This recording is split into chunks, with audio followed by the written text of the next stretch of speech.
I frankly think that crisis initiation is really tough.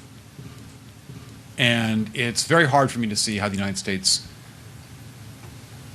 president can get us to war with Iran.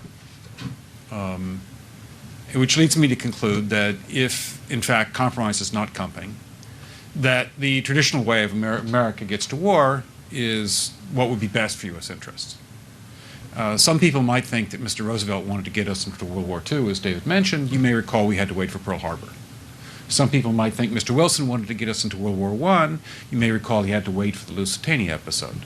Some people might think that Mr. Johnson wanted to send troops to Vietnam. You may recall we had to wait for the Gulf of Tonkin episode.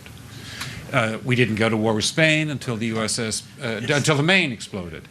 And may I point out that Mr. Lincoln did not feel he could call out the Federal Army until Fort Sumter was attacked, which is why he ordered the commander at Fort Sumter to do exactly that thing which the South Carolinians had said would cause an attack. So if, in fact, the Iranians aren't going to compromise, it would be best if somebody else started the war. One can combine other means of pressure with sanctions. I mentioned that explosion on August 17th. We could step up the pressure.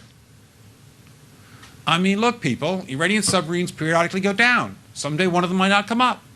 Who would know why? We can do a variety of things if we wish to increase the pressure. I'm not advocating that, but I'm just suggesting that this is not a either-or proposition. Of, it's just sanctions has to succeed or other things.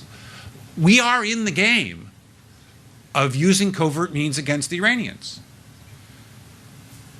We could get nastier at that.